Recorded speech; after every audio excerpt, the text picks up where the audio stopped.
Like some yearly, pretty much it starts maybe 1 step. As far as our legal.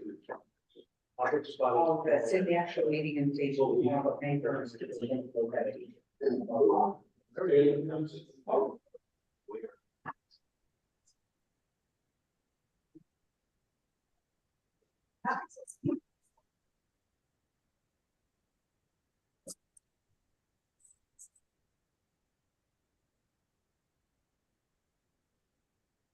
Good evening, everybody.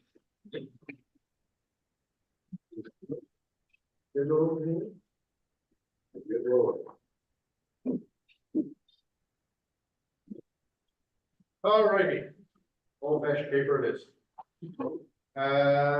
So I would like to call this meeting to order. It's meeting number 116, April 24th, 2024. First, before we get in the meeting, I'd like to welcome Charles from the MMSB and our new board members back to their second, I guess, meeting, so good to have you here. And Kevin, thank you for arranging to host this meeting here tonight in Harbour. And a round of applause to the cooks in the kitchen.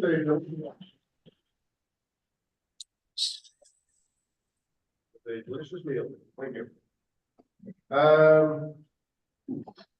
First up is the adoption of the agenda. Be resolved that the agenda be adopted as tabled. So moved. Second by Larry. All those in favor? Contrary? Carried. Folks online, you're kind of right up in the corner here, so we'll keep an eye on you as best we can. So welcome to the meeting. And if I do see Councillor Hickman, are you there? Yeah. What part of the world are you there, Waldo? I'm at Big Titicaca in Peru. So Really? anyway, I can hear you loud and clear, so we'll all go here. Well, I'm glad you could join us. What time of the day is it there? It is 4:30. 4:30. Well, thank you for your dedication and being able to join us from such a long distance. No problem. All right, review of the minutes from our March 27th, 2024 meeting. Any errors or omissions? I'll give everybody a second to look.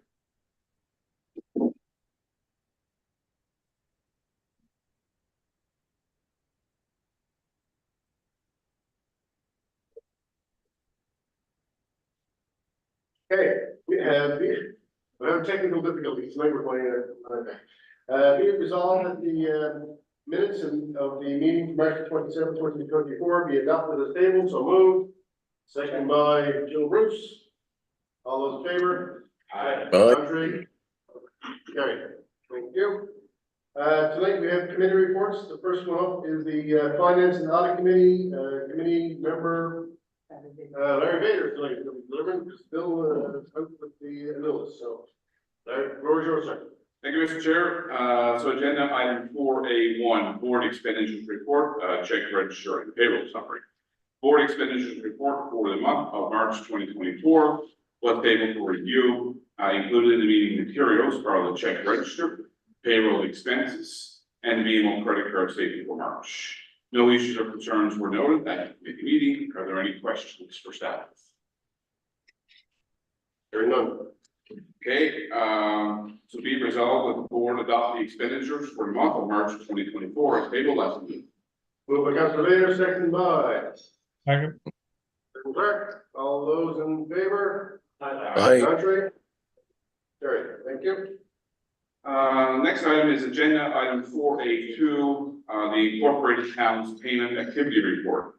The Incorporated Towns Payment Activity Report dated April 3rd, 2024 was tabled for review. There were no questions or concerns, and staff noted that most towns have been on time with their payments. Are there any questions for staff?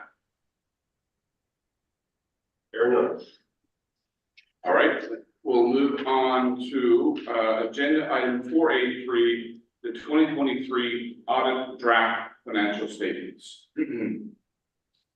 Briefing materials and the draft audit financial statements for 2023 are included in the meeting package for members' review. The board's independent external auditor, Harris Ryan, prepare the 2023 financial statements in accordance with Canadian public sector accounting standards. On December 31st, 2023, the board's current assets total $7 million, and the board's tangible capital assets are valued at $5.3 million. While the board was very close to budget revenues for 2023, the board saw savings in major expenses categories including salaries, legal and professional fees. The interest income received from the board's GICs were also over budget, but in a positive sense. Are there any questions? Hearing none. Okay, I'll make a motion, so be it resolved that the board adopt the financial statements for the year ended December 31st, 2023, prepared by Harris Ryan Professional Corporation as tabled by Mr. Moved by Councilor Bader, second by Tom Davis. Second. Those in favor? Aye. Contrary? Carried. All right, agenda item 4A4, Q1 financial update. Briefing materials are included in the meeting package for members' review. Staff provided highlights of the first quarter financial results. Staff noted that many expense categories were under budget for the first quarter. Overall, operating expenditures were under budget at 19.6% of the total yearly budget. Contract services were only slightly over budget at 27%. But it is expected the additional contract costs will start to be reflected in Q2, but will significantly increase in Q3. Vehicle maintenance and operations is well over budget at 58% due to the continued rise in costs of diesel and some significant repairs that were required on the vehicles in the first quarter. Waste collection fee revenue was 36%, and the regional tipping fee derived was 25%, which ensured revenues were on budget for the period. Are there any questions for staff? Hearing none. Okay, agenda item 4A5, the gravel truck repair for the Whitburn Depot. Briefing materials are included in the meeting package for members' review. Staff noted that they continue to discuss the feasibility of repairing the engine on the 12-year-old spare truck versus the purchase of a new one from Canada. Staff are investigating all options available based on cost and timing. The truck in question was one of the two spares based at a Whitburn, and thus a replacement is not immediately required. With the benefit of time available, staff will continue to thoroughly analyze the options and provide an update at the next Finance and Audit Committee meeting. Are there any questions? You say, engine repair, after frequency. You might want to speak to that, but this is an unusual repair and it's on one of the old vehicles. It is, so this vehicle is 12 years old, and it was the first major work of its engine type that it has. Again, my understanding is it's a short block. Craig and I have been discussing over the last few days. There's a short block in it right now, and you can't get a short block. It's, I guess, the factor limited. So I want to switch out to a long block, which is driving up the cost. So I think the other way around. Exactly. It's a long block. There was a short block in, which was driving up the cost substantially on it. So you what we're replacing it with a long block? No, a short block. What would be going to be? I don't think there's one available. It's parts for this problem for this particular model. I think Craig and I we've pretty well got around the whole gamut of either getting new things or new blocks, and they can't get one.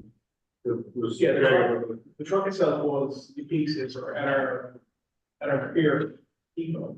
And then when the engine block was ordered, it was supposed to the name was on it. It was ordered across, and it got sold by a different sale. And the problem is there's no left in America, and they're only available once every 6 months. So they were going to go short block engine from long block, and which would have increased the cost by about 30,000. And then at about 70,000, then for a 12-year-old truck, you then put 70,000 into it. It was cost analysis doesn't continue to do it.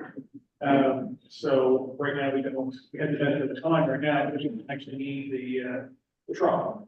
So it is back at our record depot, and what we're gonna do is we're gonna try to get we're gonna try to get the main put on the next block, either small block or really short block or long block, try to get that engine built. But also, looking at seeing if we can, move one of the grapples off of the truck over to the new truck, see if that's possible. So, there's a couple different options available because something doesn't have to happen right now. I mean, the cost was creeping up around $70,000-$80,000, and a new truck was three, Three so you're almost a third of the value. And the life expectancy on it was another 100 and something thousand kilometers maybe, I can't remember what numbers were, but Wouldn't it be, better to over to the short block, if it costs $30,000, it's gonna be like in the long run, it's not available now, probably won't be in the future, yeah, whereas the short block will. yeah, we're looking at that as well, maybe time will give us the opportunity. One way correctly. But any other questions on that, anything from the online? No, Bill, you got a question? I know, oh, no, okay, I know if it was a thumbs up or a finger up. Thank you, Larry, appreciate that. Next up is strategy and the policy committee, Councillor Tilly, chair of the committee. Floor is yours, sir. Thank you, Mr. Chair. Following is a briefing note for our strategy and policy committee meeting, which was held on April 10th.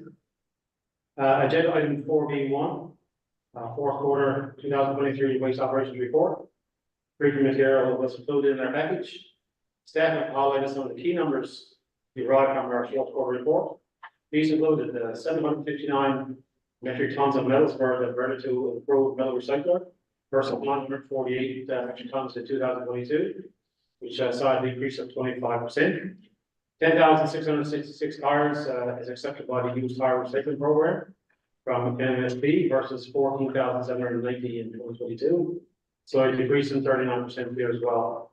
201 pallets of electronic waste that's accepted by the Recycle My Electronics program of the Electronic Products Recycling Association versus 210 in 2022. Slight decrease of 4.5% from the previous year. Any questions for that? Chair, no. No, sorry, anybody on the screen? No? Okay, sorry. Agenda item 4B2, electrification of waste recovery facilities. Update. Staff provided an update regarding electrification of the Bables and Renews Capital waste recovery facilities. They know that the electrical easement required at the Bables facility is underway and seems to be progressing. However, to date, no confirmation of the easement has been received. We've been notified that land ownership seems to be an issue for the electrical easement for Renews Capital site. Due to this issue, the electric easement request has been put on hold. For the information of new board members, staff have been working on the process to bring electricity to the waste recovery facilities that remain open over the winter since March of 2023. The original plan included all waste recovery facilities except Old and Sunnyside, Cavendish and all. The electrification of waste recovery facilities has become necessary following an occupational safety order from spring of 2023. It was determined at the time that the propane heaters that were historically used inside the site attendants' huts are no longer suitable for use indoors in Canada. Without an acceptable area for staff to warm up, these facilities cannot operate once the wind chill reaches -7 degrees Celsius. Therefore, it is important to bring electricity to these facilities. They may remain operational in the winter. Following is an update on the process for each site. Fables, the request for Newfoundland Power to install power was made on June 27, 2023. Newfoundland Power has confirmed that there will be no cost for them to bring electricity to the site. However, their technician did indicate that the easement cost of $900 will be charged to the board. An electrician has completed site work and passed the inspection. Newfoundland Power currently waits an easement from Crown Lands to continue work order. For Consentia, the request was, same request was made on the same date, June 27th. Newfoundland Power has confirmed that the cost of approximately $5,973.10 including HFC. An electrician has completed site work and passed the inspection, and Newfoundland Power has installed the poles and the wire has been run. Power was at the site on December 21st, 2023. For Community of St. Joseph, the request was made on the same date, June 27th. Newfoundland Power awaits authorization number to connect the service from Service NL Electrical Inspections Department. Newfoundland Power has confirmed that there will be no cost for them to bring electricity to the site. And, an easement agreement is not needed as electricity will run from an existing pole. An electrician has completed the site work and passed the inspection, and power been on that site since December 2023. For renewed Scapa Haven, the request was made again by to NL Power on June 27, 2023. They are currently waiting an easement from Crown Lands to continue this work order. Based on distance, staff estimates $8,500 should be adequate.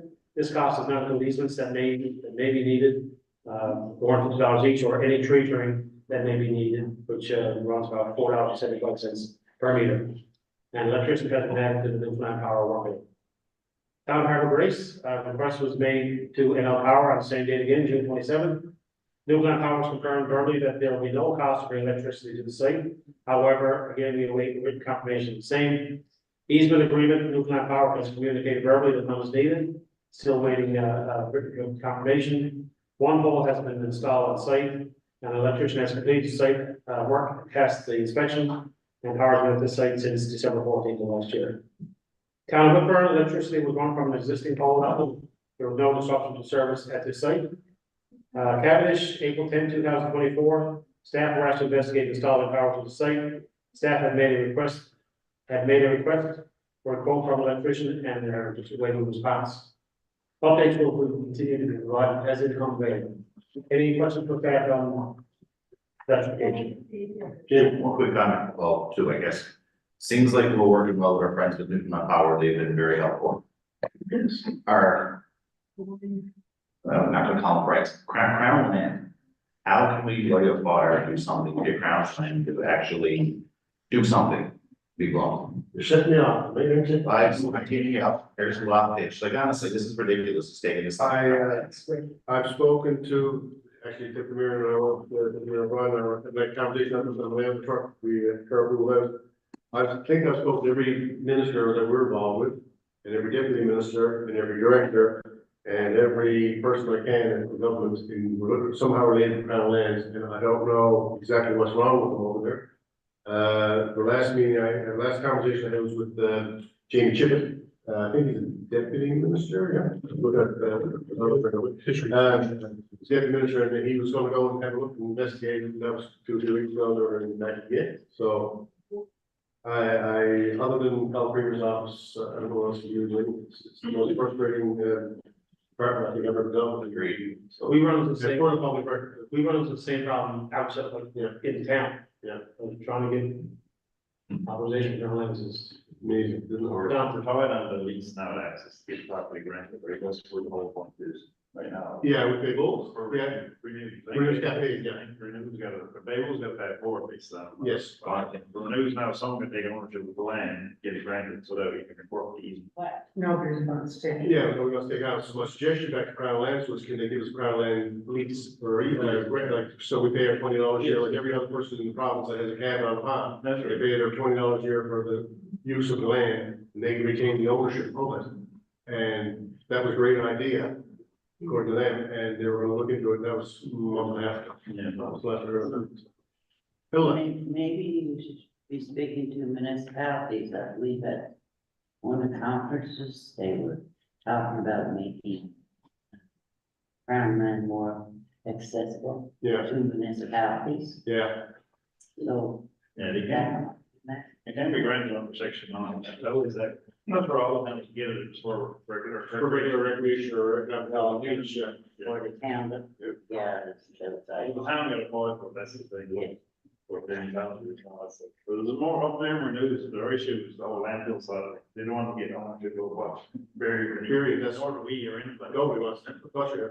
Right, so there's a chicken or an egg effect there now that something got to move, because right now we're stalemate, and we're gonna be back in the same place on the winter. Yeah, I'm hoping that's not the case. So I think since last, I'll be on for 2 years in June. I think this issue, I mean, really campaign and they both consume more time from me and this staff of the ERSB than everything else in mind. It's incredible how much effort and time got into Emails and phone email, calls. phone call, meetings. And it's, again, as I said to you, in a way, it's a stroke of a pen stuff for me. It's like, we're a crown agency. We're using this for community good. It should be a stroke of a pen that allows us to put, you know, a bunch of poles into a hut, which provides, but for some reason they can't seem to get their head around it. So right now, we're hanging on, the crown and that's really our hope.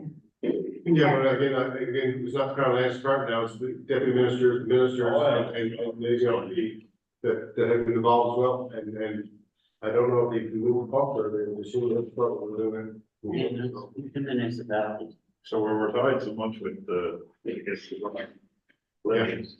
So all Hamlets and still look so far up, Yeah, because we're tied up something late eventually for this land. yeah. I will reach out again tomorrow, Jamie, and Jason, I will reach out to get hold of Jamie or minister again tomorrow and see if they can move things along a bit, you know. And yeah, definitely, and I'd like to, agree with what Councilor Torres said. Newfoundland Power has been absolutely phenomenal, and our Director of Operations shaking her head, because that's been her experience. Newfoundland Power has been wonderful to work with. The whole stuff here is Crown Lands, yeah. Thank you. I even made the comment that we should go and hire independent contractors, stick the poles and see who comes after us. But then we'll determine who's responsible. Sometimes it's easier to give forgiveness. But yeah, I'll second that. thank you, Director. Agenda item 4B3, waste recovery facility weather voters. Staff outlined the occupational safety guidelines regarding requirements for employees safely once, the outside temperature reaches -7 degrees Celsius, as the temperature varies by location and fluctuates so quickly. They clearly recommend that staff purchase a device for each waste recovery facility that measures the correct temperature and wind chill to ensure that decisions on site levels are being made accurately and efficiently. Agenda item 4B4, implementation of user cards at waste recovery facilities. It's just an update. For the information of the new board members, the current process is as follows. Site visits are tracked on paper and input into a spreadsheet. This results in the supervisor spending approximately $700 a year inputting data instead of doing more valuable work. In addition, there is a significant risk of errors with data entry. The current process does not provide the ability to determine if residents are visiting more than one site and accessing these facilities more than the permitted 16 times a year. In addition, it is not possible to determine assessment of busy times or other valuable information. Strong data automation software will eliminate the need for data entry, which frees up the supervisor of operations for more valuable work.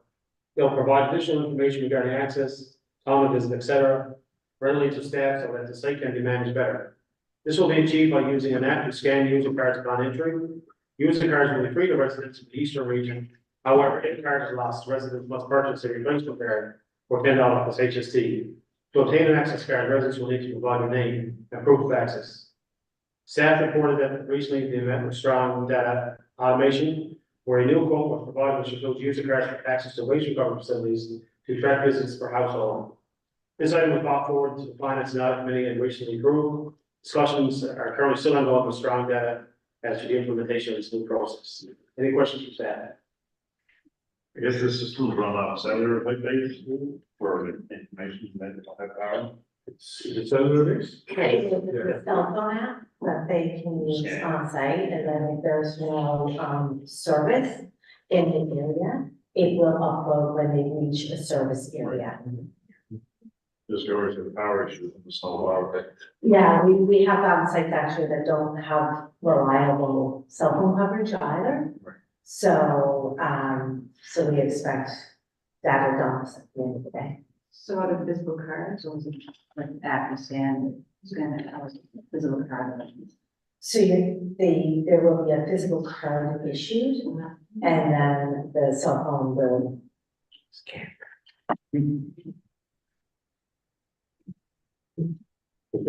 Agenda item 4B5, installation of new scale software and Clarendon transfer station.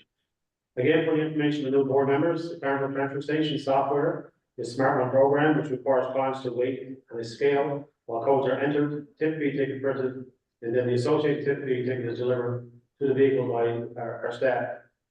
The information associated with the visit is saved on a unit at the facility, downloaded at the end of the day of last day of each month, transferred to a portable USB drive, bought to the head office at St. John's, uploaded for invoicing purposes. However, each ticket must be manually assessed before invoicing is completed. Strong data automation software will allow the customer to self-check-in when arriving at the transfer station by stepping on scales and scanning the QR user card and entering the waste type they are disposing of, which will be confirmed by the attendant. Customers will then self-check out when leaving the transfer station by stepping on the scales again and scanning the QR user card. The second kiosk, the checkout process is needed as many of the customers at the transfer station need to be weighed in and out as the site layout does not permit a single kiosk to be used. This is a paperless interaction, because all information is immediately available to all parties. The scope of work and equipment required for installing new scale software at the Claremont transfer station was discussed at the March meeting. A second translating kiosk must be installed to ensure safety at the site. This will improve the customer experience as well as provide data in real time for the board. This item was brought forward to the Finance and Audit Committee and was recommended that the board proceed with the additional requirements identified in the strong data. Staff will continue to work with strong data to assist with the implementation of these new kiosks and scale data software. Any questions from staff? Yeah, I will ask, then reach out to the company, when they're coming to the board, meeting, do a demonstration of it, so we can all sort of know exactly what this is. I want to jump back to, Ophelia, I think, did you have a question earlier this evening? No? Okay, I thought we saw a hand up, okay, sorry. Yeah, so we'll get into. Well, what we're talking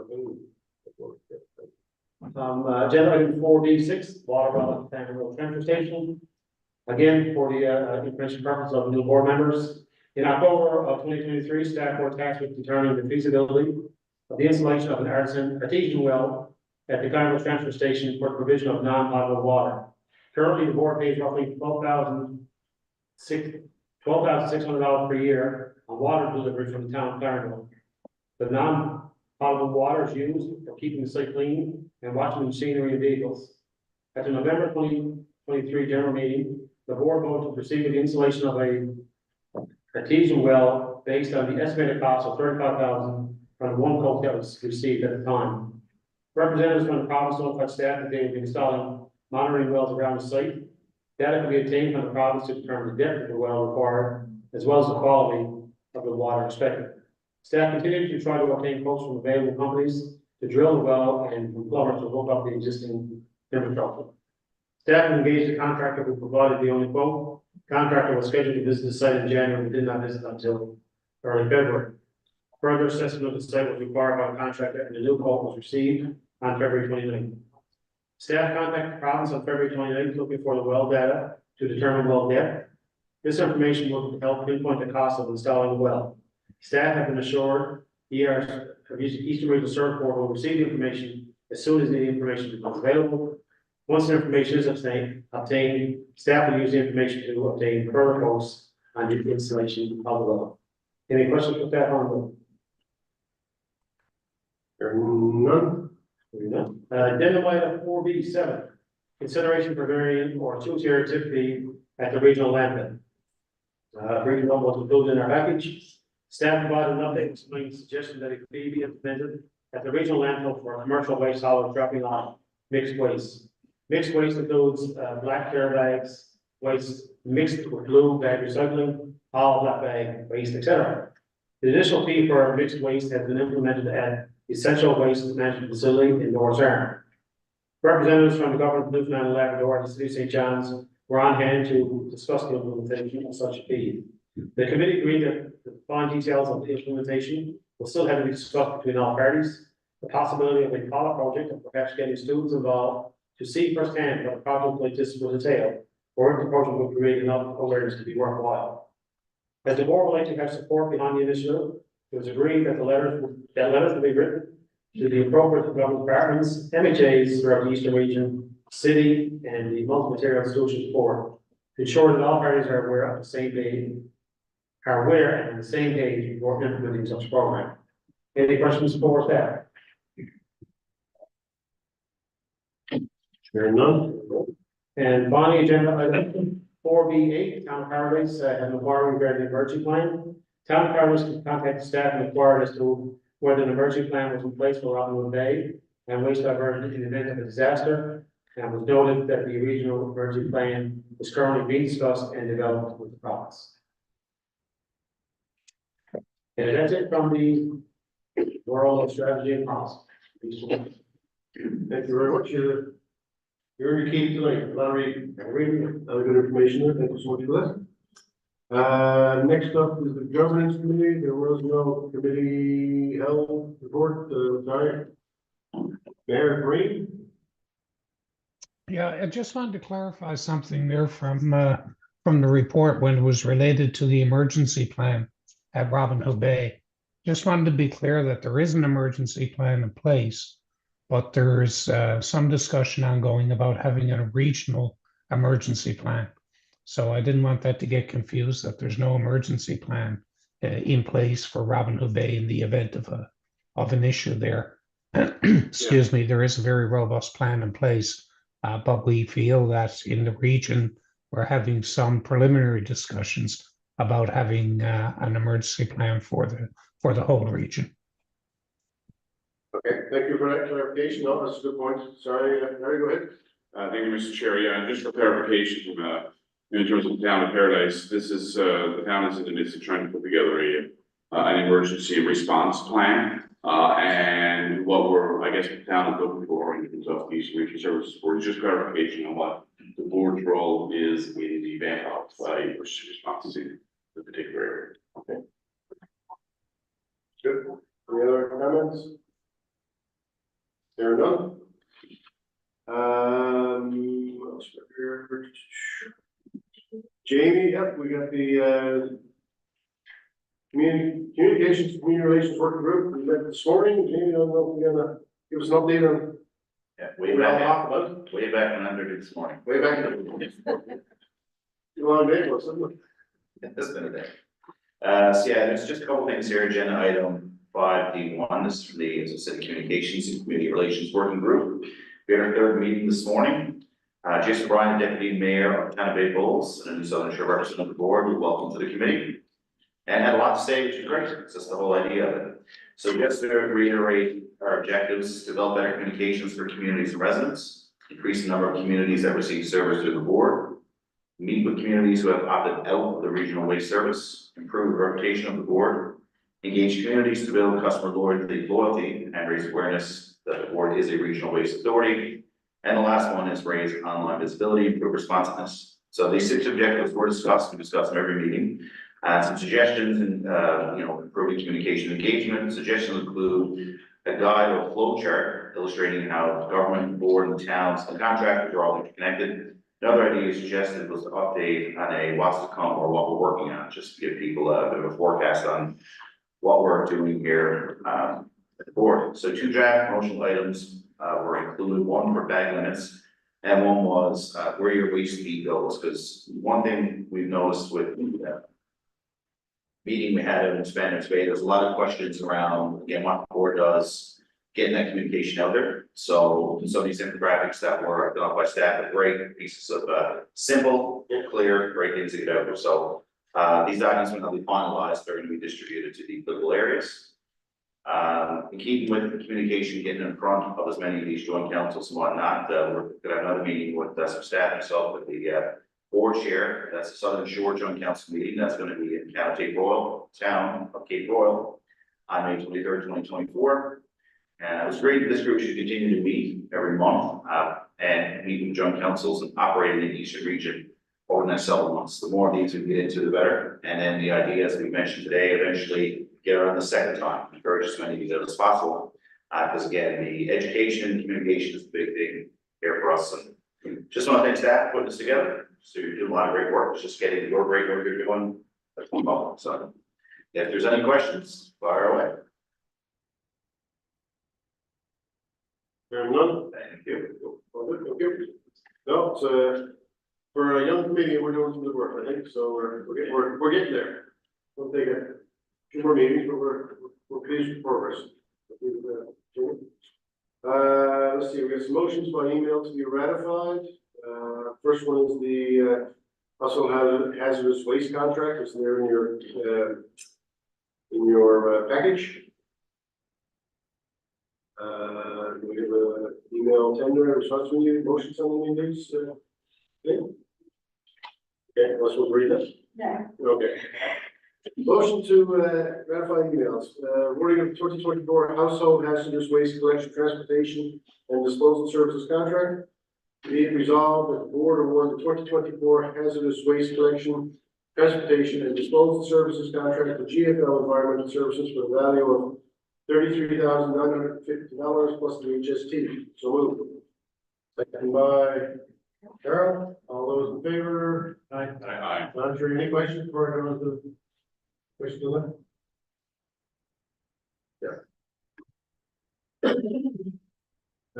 Yeah, so I think the price came in, Christie, the price came in the same as last, The current price Yeah. remains the same, yes. which is pretty good. So we're going to- After the previous year's large increase. Yeah. It was reassuring. Good refreshing, wasn't it? Yeah, it was.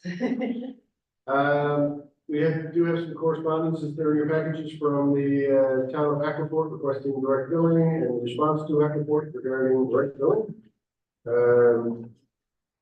We'll do the round table, I guess, next, that's all from me. Well, there, I'll start with you, Craig. You're looking at it. We're probably coming to the end of sending out the calendars and getting the new contract, or getting the information out to the regions for the new contract.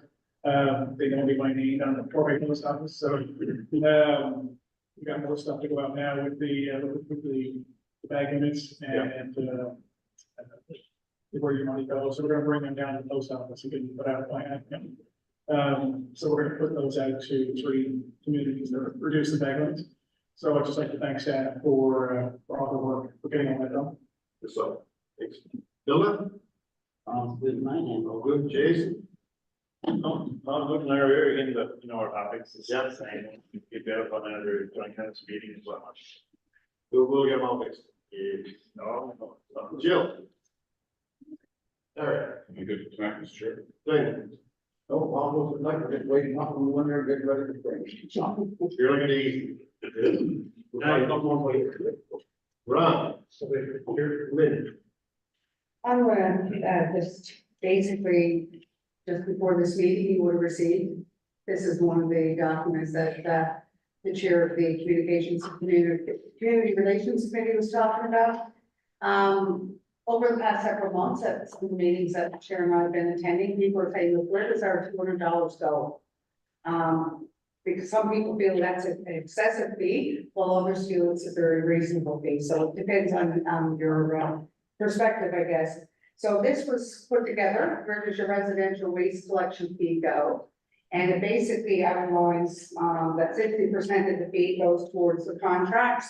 That equates to, out of our $200 fee, about $120 is paid out to the contractors to actually collect and transport the waste to Robin Hood Bay every single week, and your recycling every bi-weekly. The tip fees that we pay at Robin Hood Bay for the disposal of that waste equates to 33%, and that's $66 of the $200. So that's an average per household a year. And the remaining 7% or $14 is spent on the production of annual invoices, information sheets like this, envelopes, postage stamp, void alert systems, and if there's anything left, it goes into an operational reserve. So that we have a cushion for when incidents happen, like we had recently with the contractor being unable to fulfill the contracts. So that's just one of the documents, and I did send it to all board members before the meeting this evening. And I just thought I'd highlight that, and you're going to see more and more of this come out. This has already been circulated to all our communities. The other one that Councillor Ford mentioned was the reduction in bag limit. I do have our rough draft here, I think it's our final draft. If you wanted to have a look at it, but I think it's great information, and we're working real hard to improve the communications to our communities and to our residents. So I just want to add that. Some might add that we dropped so many of those off at the council offices for so many months. You would have had it, so you can print it there, or, yeah. I did send it to their, I guess, because many people. yeah, sure. I'm gonna go to the screen next. Bill? All good. Good. Danny? All good. Sheila? All good, Rod? Oh, oh, sorry. I did have one thing to say. My apologies. Yeah, just jumping in. Obviously, we just had Earth Day, April 22nd. We had a little flag raising at the City of St. John's, but I just really wanted to just mention plastic pollution because this is a very topical thing that's happening in our country right now. And we would be remiss if we didn't actually keep a really close eye on what's happening in terms of this treaty kind of aim that this Ottawa meeting has, there's been a international gathering to end plastic pollution. And of course, we were fortunate enough to have, a local guest author come to our Earth Day flag raising, Holly Hogan, who wrote the book Message in a Bottle. I referenced it before, but it's basically about plastic pollution. So, I think in the conversations that we've been having, oil companies are starting to shift with the reduction of oil product used for home fuel. We're going to start seeing more of the focus of oil industry towards plastic production. And of course, where does all that plastic end up? Well, it ends up everywhere, but we know it ends up in the landfill. So that is a very big part of our impact, certainly with our board here. So I would really think it would be worthwhile for the board to actually have perhaps some updates from time to time. I know it's a larger scale, less operational kind of concept, but it does have absolute direct impacts on what happens and the amounts that we have to manage in our landfills as well too. So I think it's really good information for the board to stay on top of. Okay. Yeah, Yep, I that's it for me. agree. And just for everybody's information, my understanding is our communications coordinator, Craig, correct me if I'm wrong, looked on an Earth Day message today. Yes. So to recognize that and to support their initiatives. Absolutely. And, there's some really great stuff in the media about that. And of course, this is going to become more and more topical all the time about how we are reducing. Obviously, right now we're trying to recycle things, but, there's a mass movement across the world, right, to reduce plastic pollution. And so we need to be a part of that conversation, even on the local scale. Thank you. Thank you. Rod? Sandy? You're muted. You don't mute. Oh, yeah, I was gonna say I'm just saying, not much to report down here, Brew, except my search for best practices has turned up nothing but worst practices. I hate to report. This is a poor country. That's all I'll say. But thanks very much. I would like to say you're a very good dancer, Sandy. Oh, dear. I got Anybody cornered. want to follow the Facebook page, Phil? You want to dance? Maggie? Feel it? Good, okay. Burr? Jamie? Got top that, isn't it? Yeah, I did make it burned in. No, just a reminder for residents of the city, it's not since April 16th, but we always call it bulk pickup, but it's called size waste curbside collection now, so you can book it. It does fill up. Now, staff will add extra appointments if necessary, but certainly recommend you go on to Curb at St. John's app, go on the website, or call the Access Center of the city to book your curbside. So the pickups will be happening from May 6th till June 7th. So if you want curbside pickup, bulk pickup, I advise you to call. In the literature, or All the information on what you put out there, the maximum weight and all that's there, so, yeah. thank you, Drew. Thank you, Chair. Just one item, non-Eastern regional.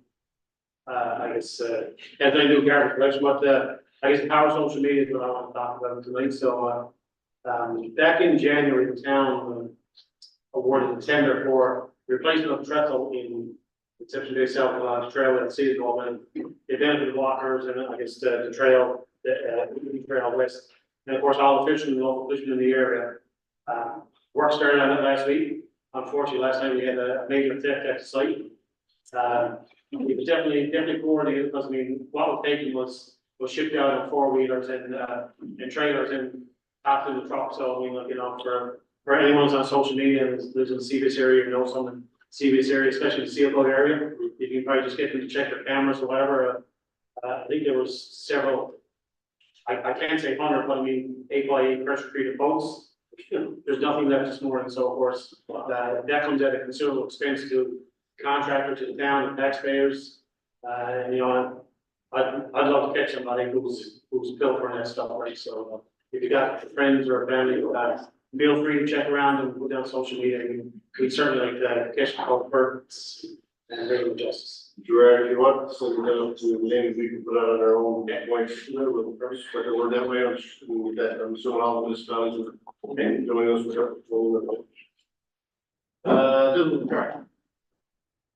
yeah. Once again, welcome to our community center. We're pretty happy with this building. It's, you know, it's relatively new. It's given to us in 2014 by Valley. We redid the whole building. So if anybody wants a quick tour of our council chambers, we're pretty impressed with our council chambers. I gave it a little, you were there, Glenn. It's pretty nice. It's not huge, but it's still a little house, 14 extra, you know, people in the audience or 20. And we're pretty happy. We have a nice gym here as well. So, you know, for a small town of 220 people, we're doing all right. So a couple of comments, I don't know, some of this part, maybe you guys do this, when it comes to community cleanups, is that something that we support, that we promote, when it comes to communications? And when it comes to picking up the garbage from a community cleanup, is that also something that we support? Chrissy, sure, go ahead, very director. That was actually one of the things I was going to talk about, is that this year we have seen more interest in our community cleanups. We receive more calls than ever before, which is a great thing. If your community hasn't, or if they've got into your spam, the letters have gone out that outline all of the parameters of the community cleanups. They do have to meet several criteria of drop off to a waste recovery facility. So the community drops it to a waste recovery facility, and we can only accept material that is accepted. But I think it's 10 tons, up to 10 tons. It's up to 10 tons, yes. Yeah. And like you said, in St. John's, you register your, you know, in St. John's, they want a couple of garbage. Even on weekends. Yeah. We had to register. And then the second comment was, I know that within the state, with the landfill, it's less expensive for recyclables, but the tipping fee is less. As you get further away, does that factor in as an incentive for communities to have the diversion of waste? Like, is it enough of a cost that would make sense? Yeah. Now, I'm going from the top of my head, but I think the tip fee right now is $90.75, and the recycling one is $27.75. So, yeah, it's like less than $30 for recyclables per ton, and it's $90+ for regular waste. So do we, in the communication that they're talking about, is that like a big upfront thing when they talk about where the money goes, with the possibility we can save money in communities that don't take advantage of it? It's something that we regularly, when we meet with the joint councils and accountability council in a specific town, we do communicate that. I mean, the more waste that they divert, the more affordable waste collection system is overall. And it's one way that this board can maintain our fees. If we had more people recycling, and less landfill and waste going to Robin Hood Bay, we could, you know, maintain the fee much longer. So, yeah, it's a really good strategy, and it's, yes, it's something that should be key in our communications, because it is with some future. Yeah, just if I jump quickly, and it's one of the things from these joint council meetings in Spanish Bay, we had a question that someone used the Canadian average that they are only 20% of recycling that are put out actually is recycled.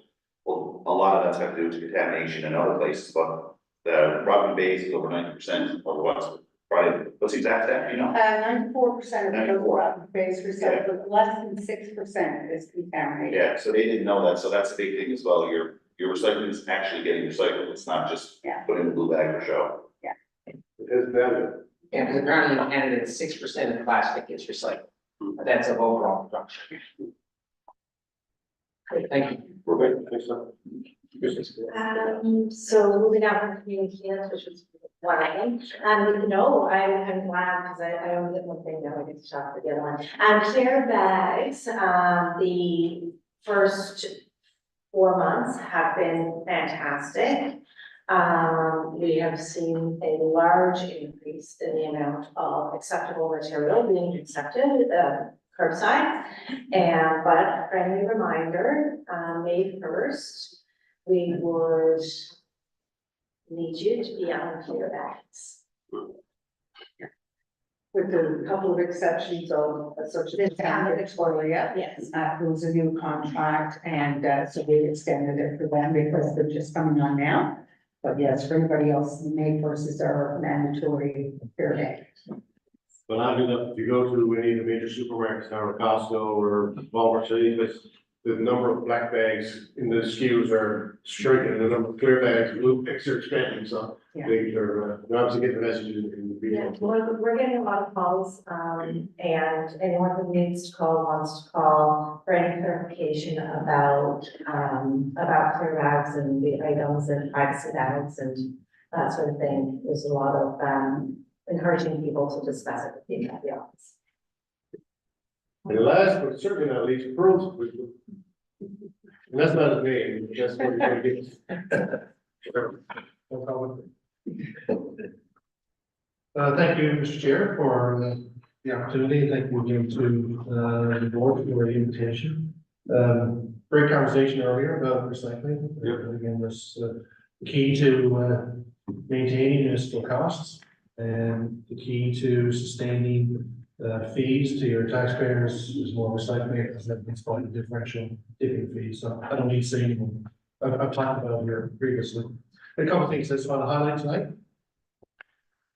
May 5th to the 11th is International Compost Awareness Week. So we'll be providing education through an online campaign focusing on community composting. And there are a lot of communities around this table who support community composting through MSP, and I thank you for your support. We're going to be co-hosting some online sessions with two groups, the Georgetown Community Composting and Western Environment Center. We're going to have some online education resources during that week. And we're going to be accepting requests as well for some online sessions. So if you've got something planned for that week, or you haven't got anything planned for that week, or would like to do something, just reach out, we'll be doing it. The Regional Waste Management Forum is taking place on May the 14th to 15th, which we are hosting. For those of you who wouldn't know, MMSB played a role in the establishment of the original regional service boards. We provided support to those boards in the early years, and this forum, where we gather representatives from all the regional service boards and from Labrador as well, is a continuation of that support. So it's a 2-day event, and we're going to have discussions on extended producer responsibility programs, have an update on PPP, do a few site tours as well. So we have representatives from this room here, we're going to have representatives from the ERSB as well as from the city of St. John. So thank you for your participation. We're in the process of updating our website, with most folks there, but ours is kind of old. And so it's a good opportunity to do that, we'll refresh.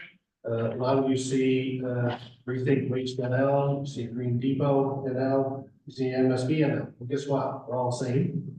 So we're rolling everything up under MSB, so there's no confusion of brand.